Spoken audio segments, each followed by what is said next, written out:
Hey everybody, Brian Zane here. I just got done watching AEW's All in Texas event from the Globe Life Stadium in Arlington. 6 honking hours this show was. It's set a new record for the longest wrestling pay-per-view, beating WrestleMania 35. That is another show that I remember very well, being long and kind of arduous. Definitely felt like that at points on this show.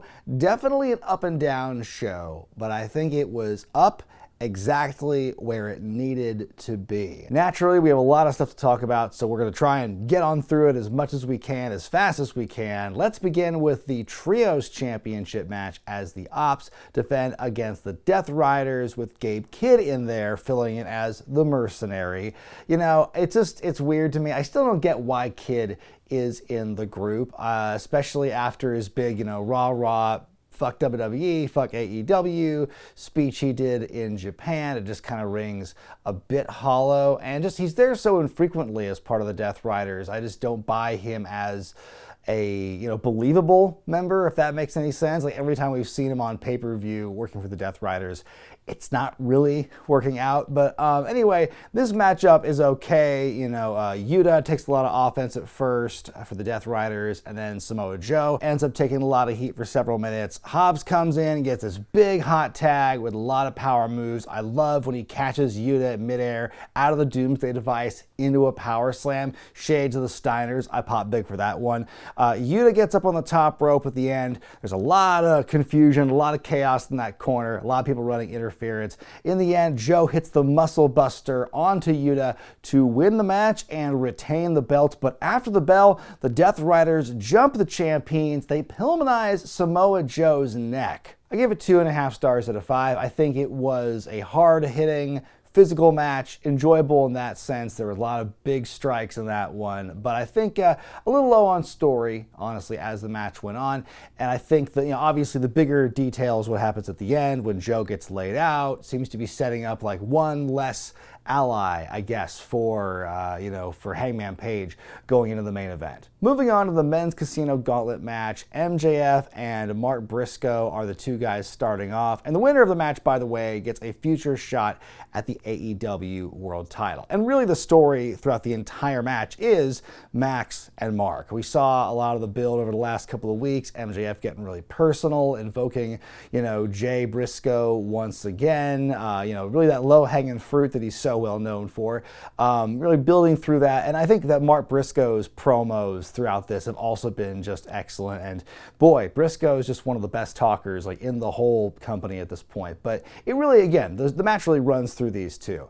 Ricochet shows up as well. He's the next man in. I did find it weird the intervals between entries coming out was, unpredictable, where it's like, oh, any time can lapse before the next person comes out. Well, that's awfully convenient and sure makes you think well, we've timed the next person to come out because this sequence of moves has happened and this is what we planned for. That was a little weird. I don't care for that little wrinkle. Bandito is next, the ROH champ, getting a huge pop. Up next was his opponent from the night before, Konosuke Takeshita, picking up right where they left off. Mystico comes out, gets the whole damn entrance as he confronts MJF. Doesn't hit quite the same at Globe Life Stadium as it did in Arena Mexico, but a lot of those folks that were in the crowd, they were still into it even if they didn't know the lyrics. Josh Alexander has entered the chat. I love this slam onto Bandito on the apron, the way he drops him there. Anthony Bowens is next. Roderick Strong showing up after him. He knees MJF on the way to the ring. Brody King gets a nice reaction. He works well with Bandito. Cannonballs aplenty. Suddenly, Juice Robinson is the next entrant. We haven't seen him in forever, over a year since his injury, looking very different. Barely looks like Juice Robinson anymore. But he goes on a big run, and then you see the Gates of Agony show up. They're Ricochet's new friends. They almost help him win, but then Austin and Colton Gunn show up to help out Juice. Kota Ibushi is next, followed by the Beast Mortos, who's a house of fire. Great sell by Briscoe in the corner. Oh, shit! Takeshita blocks a 21-plex attempt by Bandito, suplexing him and Rico. I love the little scorpion kick MJF does to Strong. He almost has it won for a second. Max Caster, the best wrestler alive, shows up. Briscoe hitting the J Driller on Roddy Strong, but then MJF dumping Mark out of the ring, covers Strong to win the match. I give it 3 stars out of 5. There were a lot of fun moments in this matchup, some really cool surprises. I liked seeing Juice Robinson coming back and working again with the Guns. That was really cool. Mystico having that moment with MJF was also really neat. And I really had a feeling from the beginning that it was going to be that way, where MJF would cost Mark somehow in order to get this championship opportunity. The match did feel a little long, and again, the whole nature of the uneven intervals I think made it feel longer, especially because you just had no idea, like, well, is this the end? Are we going to get somebody else? That I wasn't too thrilled about. And I think, but yeah, I think it's a great little story beat for MJF and Briscoe. Like, their angle's not done yet, and I think it adds another layer for Max in the Hurt Syndicate as the one with the championship opportunity. So yeah, a lot of stuff they can really get from this. And of course, we'll talk more about the world title picture itself once we get to the main event. Well, it was announced earlier in the day that Adam Cole had to vacate the TNT Championship because he was not cleared to compete, and you really hate to see that. He got to address the live audience there at Globe Life. He comes out with the belt and it just tears in his eyes and this really heartfelt, really just gut-wrenching speech about how, you know, he doesn't know when he's coming back. It's not a retirement, it's kind of a see you later, a thank you message for the fans. I mean, this is just, it's hard, really hard to watch. It's crushing. And you see Kyle O'Reilly and Roderick Strong get in the ring and hug together like that, having that moment. Adam Cole having the one last Adam Cole baby. Damn, that one really broke me. Just that moment there with him and his friends. Man, that was hard to see. It's been really tough to look at Adam Cole's career in the last few years with all the run of bad luck he'd had with injuries, whether it was his ankle or concussions, what have you, tail end of his time in WWE and his run in AEW. So much what ifs, so much what could have been with Cole at this point. I hope he does get the chance to, you know, get healthy again and get back into wrestling, but it seems like, especially the last couple of years, his body has not been willing to work with him, and that's it's really unfortunate. You hate to see the career that he's had kind of be put to a stop like this, but again, hopefully he does have a chance to get healthy in the future. But things must move on. In a match for the vacant TNT Championship, Kyle Fletcher is still in this thing. Then you have Daniel Garcia, the guy who Adam Cole beat for the belt a couple of months back, and now you've got Sammy Guevara and Dustin Rhodes added to it as well. And I know Sammy is also from Texas, but man, the moment of Dustin coming out, you know, with the full Texas flag out for these guys there, that was, and with those championship belts, what a cool moment for him. Dustin doing some great selling of the leg all matchup here. We get this pose and dance off between Sammy and Danny. Sammy hitting the Spanish fly on Garcia off the apron onto the floor. We have dueling figure fours leading to some slappage with Kyle and Garcia. Athai means camera 3. Dustin with the destroyer and the crossroads to Kyle. We had a close call there. Kyle Fletcher takes not 1, not 2, but 3 unnatural kicks. The poor bastard.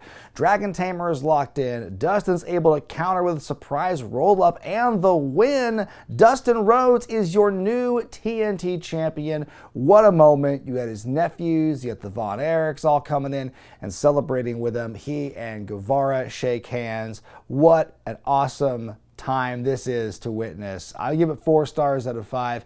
I love the back and forth in this matchup, and they always say when you've got something like this where the card is subject to change, when you have a substitution like this, or you have something that's going to be a real gut punch to the fans, you got to make it up with something that's going to be even more exciting and better. And so to see Adam Cole get this really heartfelt moment where he gets to thank the fans and he gets to get his recognition from the audience and whatnot, and seeing kind of a sad end to his reign, Then you bookend it with this really awesome moment where Dustin Rhodes gets his recognition, and he gets kind of another gold watch moment. They say it's his first singles title since 2002 when he was the hardcore champion in the WWF.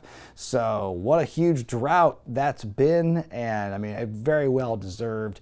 Talk about a hell of a way, for your career to wind down in a company like this and in a moment like this in Texas. You really can't beat that, and that really helps just elevate the moment. Now, this feels like, again, kind of a salve, something to kind of like, placate the fans after the disappointment of Cole's injury, because everyone kind of felt that this was Kyle's title to win. And so it feels like Dustin Rhodes is a feel-good thing for now, but in a few weeks, we think Kyle Fletcher is probably going to be the next guy anyway. Moving on to the Young Bucks taking on Will Ospreay and Swerve Strickland. If the Bucks lose, they are no longer EVPs. If Swerve and Ospreay lose, they can't challenge for the world title for a full year. So big stakes in this one. And big entrances for this matchup as well. Everyone gets a special entrance. Will Ospreay, once again, having an Assassin's Creed tie-in with his intro here. I feel like every time he does one of these big special pay-per-view entrances, the tweaks to the original, it's like these ones always fall flat for me. I don't know, maybe it's just like it's a subsection of the gamer or the nerd culture I don't quite understand, so a lot of it goes over my head. But then you've got Swerve coming out, and before his main music plays, you've got JoJo Offerman, Bray Wyatt's widow, singing Shaka Khan's Ain't Nobody, which was Swerve's theme during the Independence, his run there. And so that was a really cool throwback to see there. Then we see the Young Bucks coming out on a boat. They're on this boat that is fixed atop this cherry picker as Justin Roberts reads off this very long screed about, the Young Bucks being the founding fathers, and you hear the drum line and the flute. I mean, this stuff was hilarious. An even bigger extension of what you saw them do at Anarchy in the Arena back at Double or Nothing. That shit was great. The match begins. We had some huddling up with the baby faces early on. Will goes for the Oz Cutter, but his leg is kicked out from under his leg. Then the Bucks turn it on for a couple of minutes. They dodge a Swerve dive. They hit a double super kick. Swerve Prey start to come back with double sky twisters onto their opponents. We get a big time backy-forthy. Kicks and bips and bams and slams, stereo destroyers and house calls. We get stereo styles clashes and stereo kickouts. I always laugh at those kind of spots when the two guys pin the other two guys. Wouldn't it be funny if one dude kicked out and the other one just didn't? Matthew takes down Nana with a super kick. Then he takes Ospreay to Dick Kick City. The TK driver to Swerve off the apron. Ospreay taking a million moves. He still kicks out. EVP trigger to Ospreay, but Swerve making a miraculous save. Will accidentally blades his own partner. No! The Poison Rana, another EVP trigger. The Buckaroos with the another kick out. The TK driver in the ring, another kick out. This is getting ridiculous. More kicks to the mush. Then Swerve shows up to take the bullets. Somehow they come back. Stomp and tombstone combo. Still not enough. Then they do my favorite pin breakup. The whole falling backward onto the other pile to break it up. You know the one.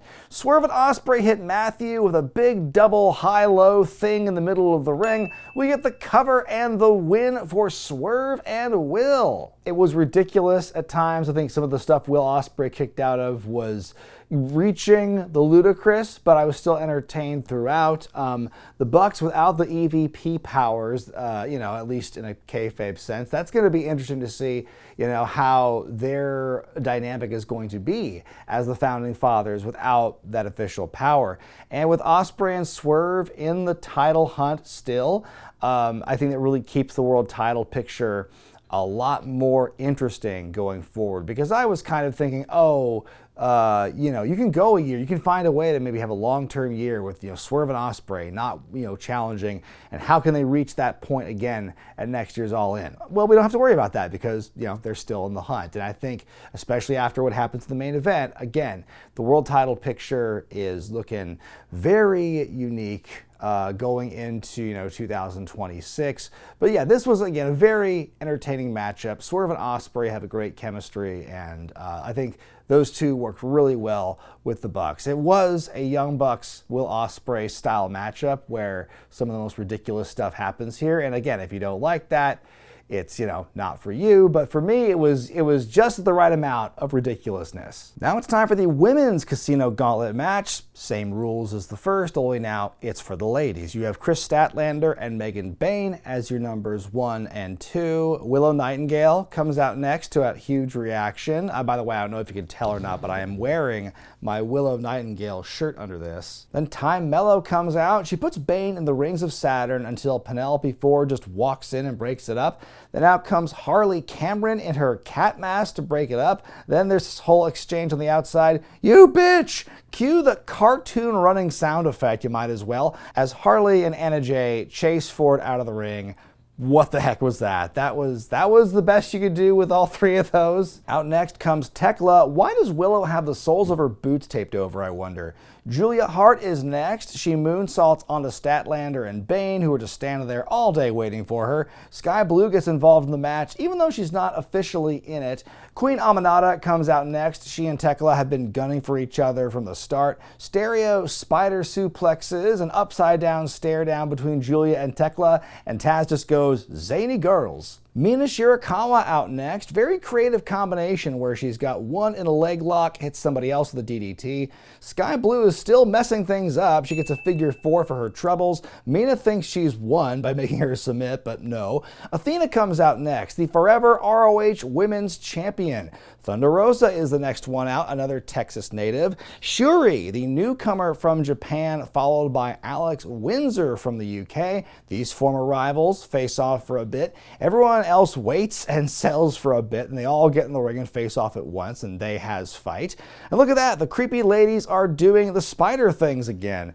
On the outside, Chris powerbombing Bayne onto all the ladies, then later Athena hitting Mina with the O-face to win. I give it 2 stars out of 5. This did not feel like the best use of all the ladies in this matchup, but I think the right person certainly won, or one of the right people. I think Athena is just in a place where she can no longer be denied, and her winning definitely feels like a great choice.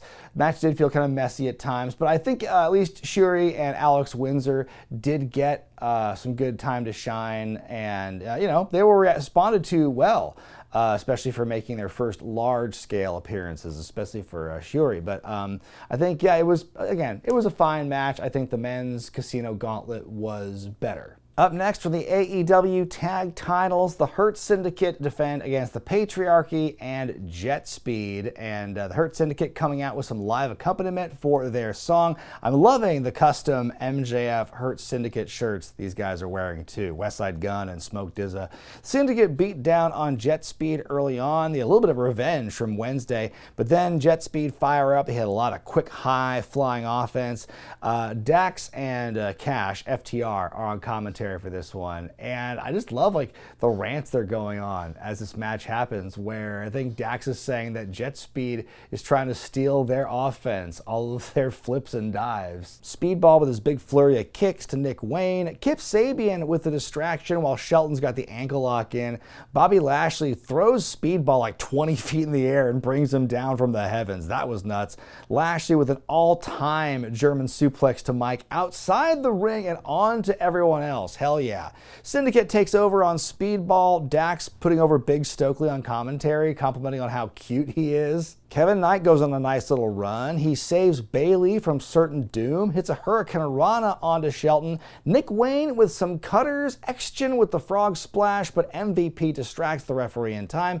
Kevin Knight tagging in Bobby Lashley. Seems to be a bit confusion there. Nick Wayne is dumped to the outside, practically takes his head off on the apron. Then they take some double dives. Christian is shoved into FTR by Lashley. Lashley shoves them again. He shoves Christian into them again on the apron. Then Lashley hits the spear to win. The Hurt Syndicate retain the gold, but the real big story comes after the matchup. You get this face-off with FTR and the Patriarchy. Suddenly, Nick Wayne turns around and hits Christian Cage with the kill switch. No, Nick, what are you doing? That's your father. Looks like they're going to concerto his ass, but then you think you know him. Come on, everyone. everyone. Let's hear it for the Adam Copeland. He's got Spike in hand against the clearing house, down to just he and Christian Cage. He helps Christian up and he says, "Go find yourself." Oh shit, son, getting in touch with your emotions. I'll give it 3 stars out of 5. I thought it was a good match. Not much else to say about it. I thought for sure that this, when they beat down Lashley on Wednesday and attacked his leg, I thought that was going to be an out for somebody else to win the belts. But I was really, kind of surprised, but not really, about, Nick Wayne's betrayal when you see how long he's been kind of taking the abuse from Christian for as long as he has. It felt like it was coming. So yeah, I'm excited to see where Nick Wayne goes from here, and especially where this Christian Cage, Adam Copeland thing is going to go. How long it will take for these two to eventually reunite, because that's some money on the table, I would think, for them. How are they going to reconcile their bitter blood feud they had the previous year before Cope got hurt? Time will tell. All right, moving on to the third to last matchup. It's for the Women's Championship as Timeless Toni Storm defends against Mercedes Moné, who of course is the TBS champion / the champion of many other leagues at this point. I loved the respective entrances for these ladies. Mercedes coming out with the Texas Rangers cheerleaders, and like the front 6 ladies are each holding or wearing one of her belts, which is a great statement. And she's coming out with this big fur coat, and the train is just like bedecked in the names of all the opponents that she has beaten since leaving WWE, as she's been undefeated. That's just really cool look. And then you've got Toni Storm with another awesome entrance for herself, that kind of film noir mystery movie at the beginning, and you've got the filter that just highlights the reds and makes everything black and white. She's got the clown makeup on. Whoop whoop, sister. It's just a really cool bit, and boy, it really makes you think a certain way with the outcome, the way that Toni narrates this mini movie, where it sounds like this is the end. She is the relic, and this could be the time where it's the end for her. So we'll have to see. Early on, Luther is the Yoshi to Tony's Mario. Then Mercedes the Meteor to Luther, and she breaks Luther's glasses. How evil.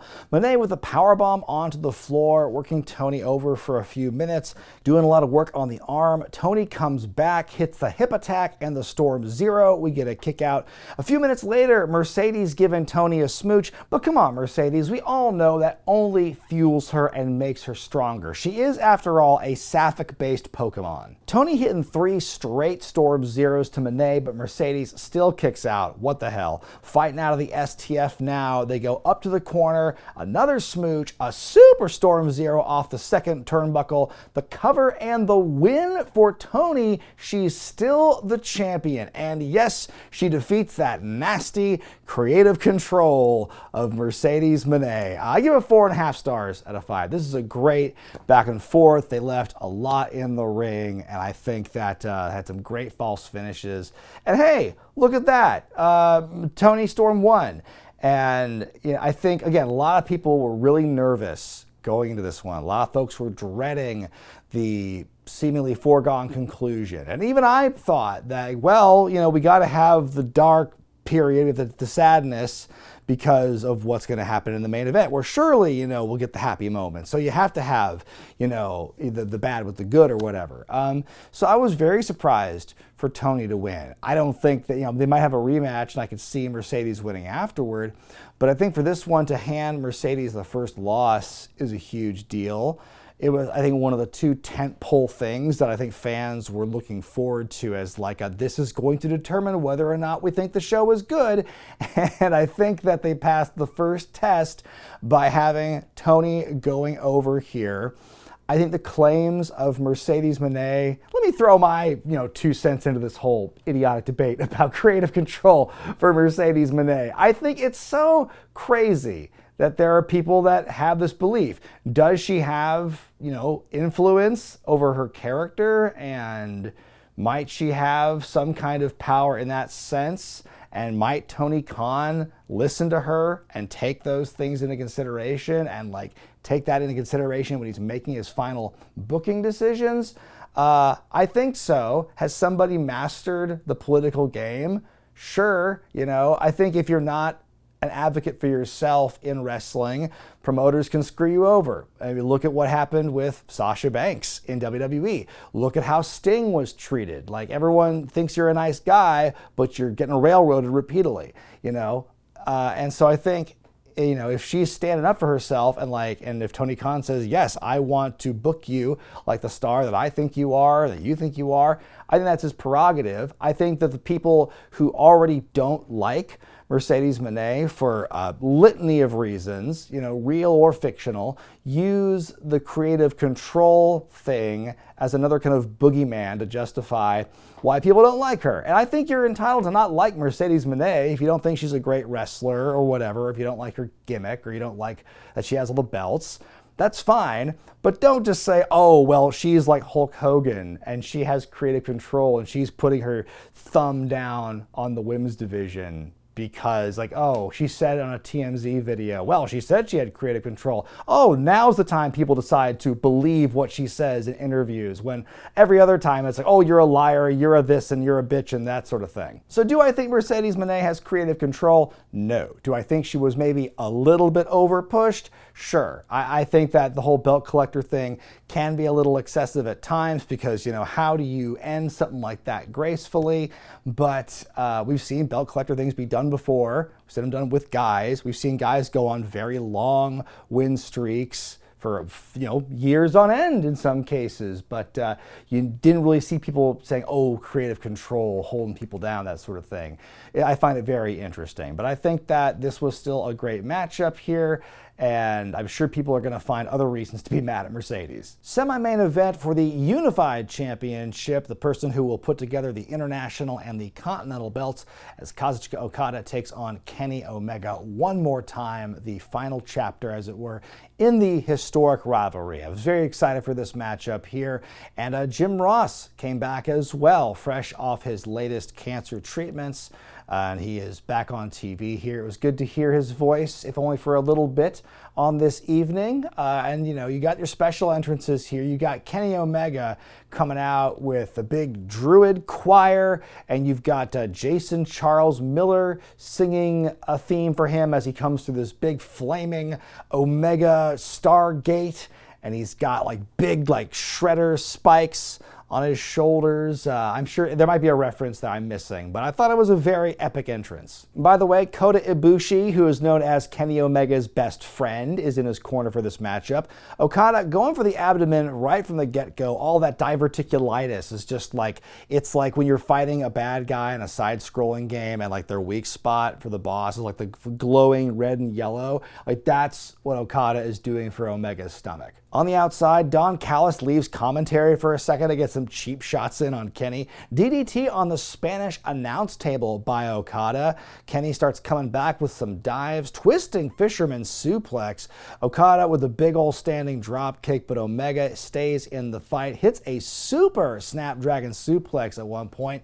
The one-winged angel attempt is countered. Okada with a tombstone and a rainmaker. We get a kick out. Rocky Romero in his Hostess Cupcake attire comes out. Ibushi cuts him off. We get Don Callis on the apron. Okada can't capitalize. We get the one-winged angel, but the referee is yoinked out by Callis. In comes Aubrey Edwards. We get another rainmaker and a kick out.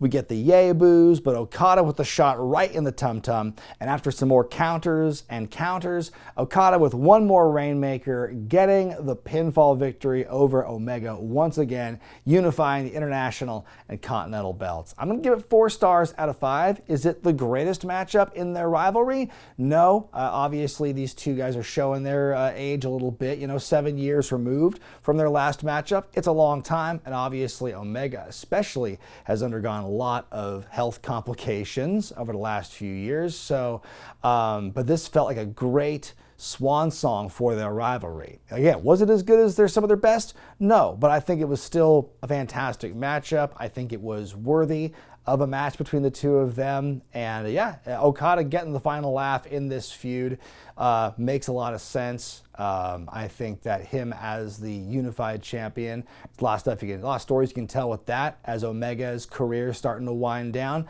But yeah, this was definitely I think it was definitely worth the hype. Main event time, Texas death match for the AEW World Championship as Hangman Page challenges Jon Moxley of the Death Riders.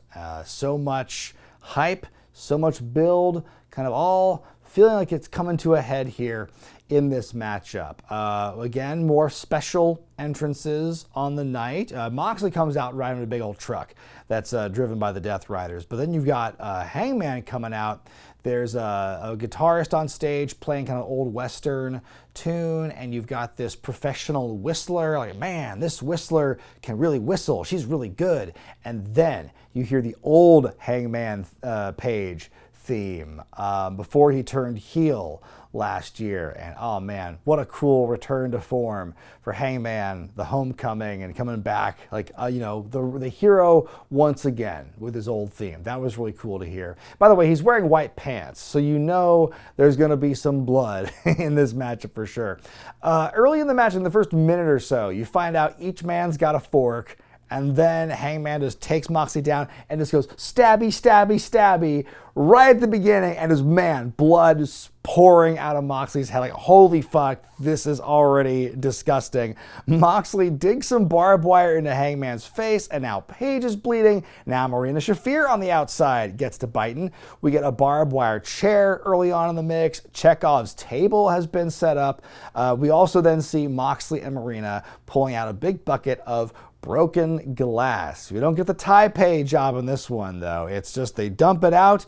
Moxley is actually technically the first one to get into the glass, because you see him getting up at one point and he plants his hand right on the glass, but he can't sell it, though. He has to get up and drag Page through the glass, and Page now sells it. Fighting on the turnbuckle, Mox using some barbed wire in the back. Hangman inverting the chairs, powerbombs Moxley onto the tops of them. That looked really brutal. Hangman's on a roll. Wheeler Yuta interferes. He gets thwarted. Marina Shafir gets involved again. Hangman puts her through the table on the outside with the Death Valley driver. Gets this huge pop. Deadeye in the glass to Moxley. Out comes Claudio Castagnoli. We get another table. We can also see a bed of nails. Not looking forward to that. Will Ospreay runs in. Gabe Kidd shows up as well. And then we end up seeing Claudio Pillmanizing his neck. My God. Then we cut over to Moxley looking pretty gross. Suddenly we see these barbed wire tables. I don't know who produced those, but they're out now. And then we see a suplex through those. The Gotch-style pile driver into the Bulldog choke. He holds it for a while. Page barely answers the count. Then oh nar, a paradigm shift on the chair. He beats the count again. Time to pull out the plastic bag. But wait, suddenly we see a video on the screen. Darby Allin reporting from the top of Mount Everest. And he says he's coming back down to take everything from you. Suddenly, Bryan Danielson shows up in a Blue Panther mask and beats up the Death Riders. And then Darby, back from Mount Everest, he is rappelling down from the rafters. Hangman buckshots Mox. Darby coffin drops everyone. We think that Page has got it won when he hits the Deadeye to Moxley through the table, but Marina Shafir, she did it again. She picks Moxley up to help him beat the count, and then it's time for the Young Bucks to interfere. They beat up Hangman. We get the EVP trigger. Then we see the bed of nails coming out. Oh dear. Paradigm shift onto the nails. That looks pretty gross, but Hangman barely survives. Shafir is told to get the briefcase, but she gets handcuffed to the timekeeper's table by that wacky Prince Nana. Oh, him. Here comes Swerve. He's got the chain that he had a collision, and he hands it to Hangman. The buckshot lariat to Moxley. Flat back bump into the bed of nails. Gah! Then they almost fuck up the chain spot, but Hangman hangs Moxley. Moxley with this total look of panic on his face, tapping out after this amazing sell. Hangman wins the match. He is once again world champion, and he takes the belt out of the briefcase. What a sight to see. First time we've seen that belt in 7 months. And boy, it feels like all is right in AEW land now that, Page is kind of back as that main character. He's after all the turmoil the company has been through, both IRL and in storyline for the last couple of years. It feels like, Hangman winning the belt back and on this grand stage, to defeat somebody who, you know, fans have been so sick of seeing the champion is so cathartic after all that crazy stuff we saw in this match. I give it 5 stars out of 5. We see Bryan Danielson coming back. We see Darby Allin making a return to help save the day. Tell you what, if Eddie Kingston came back as well, whoo, boy, that might have actually broken the scale. But I think this is still just a great way to end the show, a great way to, I guess, finish the story, as it were. Again, going back to Hangman Page, it's great. I think this is what fans have wanted to see for a long time. And if you're kind of looking at those last 3 matches, again, as kind of like the barometer of like, is this a good show or not? The fact it ended with like 2 ups, and if you consider Okada winning a down because he's a heel or whatever, but the fact you've had Toni Storm winning and you've got Hangman Page winning, that's like, yes, I think a lot of people are just going to be very happy with how that turned out for the night. And you know, with Moxley, I will say, I had a lot of negative things to say about his title reign. I think it started out interesting and intriguing, and then like it lost me real quick, and it just kept going on like that, and it was very annoying. It just felt like, oh, this is Bloodline Roman Reigns all over again, where we're just gonna get, you know, disappointing finish after disappointing finish. But you cannot say that Moxley like didn't do a good job like in the ring. You can't say that he didn't kill it every time he cut a promo. I think he was consistently a great promo while champion, even if the story didn't quite make sense at times. I think that his conviction and his attitude, I think, really carried a lot of that. So I think he did okay as that kind of boogeyman, that kind of symbol of, you know, what's wrong with AEW and the thing that the darkness the light needs to defeat. And again, Hangman beating Moxley the way he did, I thought was a great way to do that. That said, my grade for All In Texas is an A. Like I said at the top of the review, felt like kind of an up and down show, especially in the first half. You know, some of the matches were, you know, fine. They were standard fare for AEW shows, not necessarily amazing. But the last like third of the event, or last half or so, I thought was really strong stuff. Like I said, they could have just ended with Hangman winning, and I think they could have also they could have done that and been, all right, well, that's going to justify us having, you know, Mercedes win and pissing off a huge bunch of the fan base. But they actually like had the 2 best options at the end happening there. You know, Toni Storm winning and Hangman Page winning. And again, depending on your preference, I think Okada and Omega was kind of like either or sort of thing. But yeah, and the tag match with the Bucks and Swerve and Ospreay was a lot of fun. The audible for Dustin Rhodes to become the new TNT champion was a really nice feel-good moment. This was just a very good show across the board. Felt like the right people won, and what a concept. A big show that has a lot of hype and a lot of expectations, ending with the fans getting what they want. It seems so novel in 2025, but here we are. But what did you think of All In Texas? Let me know in the comment section below. Be sure to give the video a thumbs up if you like it. Subscribe to Wrestling with Regret. Hit that bell icon for all the notifications. Folks, the next time you can see or hear me is going to be actually this Sunday night, Prestige Wrestling for Combat Clash 2025. It's going to be a spectacular card top to bottom. And hey, with a special guest appearance from AEW Women's Champion, Timeless Toni Storm. Myself and Jordan Castle will be on the call for this one. It's streaming live on Prestige Wrestling's YouTube channel starting at 7 o'clock Pacific Standard Time from the Viking Pavilion in downtown Portland, Oregon. You're not going to want to miss this. Lord knows there's tons of wrestling on this weekend. You have so many choices to make, but I really hope you check that show out as well. So it's again happening Sunday at 7 o'clock out of Portland, Oregon. Folks, I'm Brian Zane, and I'll see you next time.